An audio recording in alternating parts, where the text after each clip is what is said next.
1968 سے 1972 کے درمیان یو ایس اے نے چاند پر 9 انسانی مشین روانہ کیے، جن میں سے 6 کو کامیابی سے ٹچ ڈاؤن کیا، جن میں 12 آدمیوں کو چاند کی سطح پر کام کرنے کی اجازت دی گئی۔ ناسا کا اگلا باب، جس کا نام ارتمس کہا جاتا ہے، چاند پر جانے کے لیے نہ صرف اس کے ارد گرد ایک طویل مدتی انسانی موجودگی پیدا کرنا ہے، بلکہ مریخ پر مزید پیچیدہ انسانی مشن کے لیے بھی تیاری کرنا ہے۔ یہ کہ ہمیں یہاں کرنے کے قابل ہونا چاہیے، ہمیں پہلے یہاں آنا چاہیے تاکہ ارتمس مشن کیسا نظر آئے۔ ہر چیز کو ہمارے سب سے اہم عنصر کو ذہن میں رکھتے ہوئے خلائی مسافروں کی دلچسپی کے ساتھ ڈیزائن کیا گیا ہے۔ یہ ان کا خلائی انسانی درجہ بندی والا خلائی جہاز ہے جسے اوریون کہتے ہیں۔ 3 حصوں میں بنایا گیا ہے۔ موڈیول یعنی کرو موڈیول، جس میں 4 خلاباز رہ سکتے ہیں اور پرواز کے دوران کام بھی کر سکتے ہیں۔ انجن کے ذخائر اور نظام کے بارے میں الاؤنس، جس میں انجن کے عملے کے موڈیول کو لانچ کے دوران سیفٹی کی طرف کھینچنے کی صلاحیت رکھتا ہے اگر تخلیقی اور لانچ کرنے کے کام کو پورا کرنے میں کچھ غلط ہو جائے۔ کارگو ہولڈر اور ایکسپلوریشن اپر سٹیج پر مشتمل خلائی لانچ سسٹم بنا رہا ہے۔ بڑے پیمانے پر بنیادی سٹیج اور 2 توسیع شدہ ٹھوس راکٹ بوسٹر سب مل کر یہ دنیا کا سب سے طاقتور راکٹ ہے اور یہ متعدد طریقوں سے اپولو دور کے افسانوی زحل 5 سے زیادہ ہے۔ پیٹ پر بیٹھ کر پورے راکٹ کا وزن صرف 6 ملین، جس میں 5.2 ملین ایندھن کا وزن ہوتا ہے۔ ایک بار آگ لگنے کے بعد کوئی رکنا نہیں، جو چاروں RS-25 انجن اور 2 ٹھوس راکٹ بوسٹر ہمارے عملے کو اوپر کی طرف گرجتے ہوئے زندہ کرتے ہیں۔ کے 2 منٹ بعد ٹھوس راکٹ کو چھوڑ دیا جاتا ہے اور لانچ کے 8 منٹ بعد بنیادی مرحلہ ختم اور الگ ہو جاتا ہے۔ اوپری مرحلے کی آگ نے مختصر طور پر اوریون کو زمین کے گرد مدار میں ڈال دیا۔ عملی خلائی جہاز کو دوبارہ ترتیب دیتا ہے اور اس بات کی تصدیق کرنے کے لیے سسٹم چیک کرتا ہے کہ گہرے خلائی سفر کے لیے سب کچھ تیار ہے۔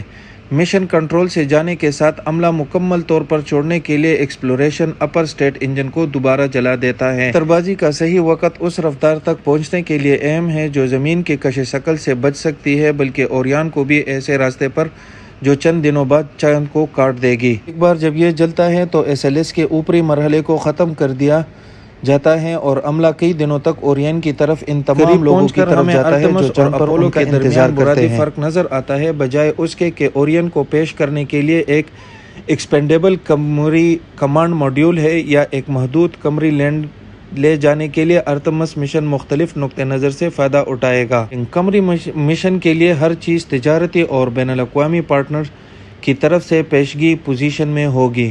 اس میں روور سائنس کا تجربہ اور سطح پر انسانی درجہ بندی کا نظام شامل ہے، لیکن اس میں چاند کے گرد مدار میں ایک وقف شدہ قمری اسٹیشن بھی شامل ہے جسے گیٹ وے کہتے ہیں۔ اسٹیشن پر ہم ایک مضبوط تنہا لینڈر کو پہلے سے سٹیج کر سکتے ہیں اور ایک مضبوط مواصلی ریلے قائم کر سکتے ہیں جو ایک ہی وقت میں ایک سے زیادہ انسانی مشن کی اجازت دیتا ہے۔ گیٹ وے اپنی مدار کو ایڈجسٹ کرنے کے قابل بھی ہے تاکہ چاند کے ہر حصے تک رسائی کی اجازت دی سکے، جب اپولو مشن ایسا نہیں کر سکا۔ نظر کی اصل کلید ایک منفرد مدار میں ایک گیٹ وے رکھنا ہے تاکہ مریخ کے مشن کے لیے اس کی ضرورت ہو اور تجارتی اور بین الاقوامی مواقع کی بڑھتی ہوئی فہرست کے ساتھ شامل ہو۔ گیٹ وے زمین اور اس کے باہر کی تمام چیزوں کے درمیان مثالثی مرکز ہے۔ عملے کے پاس واپس آتے ہوئے جب وہ گیٹ وے کے قریب پہنچتے ہیں تو اوریون کو کامیابی کے ساتھ بورڈ پر ڈوک کرنے کے لیے اسٹیشن کا بیضوئی مدار بنانا چاہیے۔ پہلے سے منتخب کریو ممبر کو قمری قرض دینے والے کو منتقل کیا جاتا ہے، جبکہ گیٹ وے کو تجویز کردہ افراد اسٹیشن پر رہتے ہیں۔ قرض دینے والا نظام خود 3 منفرد قدموں کے لیے بنایا گیا ہے۔ مدار کی اجازت دینے کے لیے گیٹ وے کے ہالو مدار سے نیچے اترنا، قمری مدار سے سطح پر اترنا، اور ایک بار جب قمری مشن چاند کی سطح سے مکمل طور پر لانچ ہو جاتا ہے اور مدار کے گیٹ وے تک تمام راستے پر چڑھ جاتا ہے۔ ایک بار جب اوریون خلائی جہاز کو گیٹ وے سے اتارا گیا تو عملے نے وہاں کے انجن کو ہالو آربٹ سے باہر نکالنے کے لیے فائر کیا۔ ایک بار پھر خلائی جہاز کو چاند کے گرد گھومتا ہے اور اسے زمین کی طرف کئی دن کی رفتار پر رکھتا ہے۔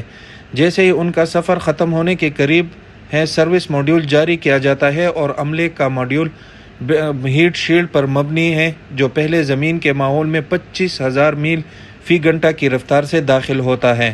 ہوا کی اس رفتار اوریون کا حصہ اوریون کے ساتھ اسے 5,000 ڈگری کے درجہ حرارت کا نشانہ بھی بناتا ہے اوریون اب صرف 300 میل فی گھنٹہ کی رفتار سے ہے۔ پیراشوٹ کی ایک سیریز کے ساتھ کرافٹ کی رفتار کو صرف 20 میل فی گھنٹہ کم کر دیتا ہے۔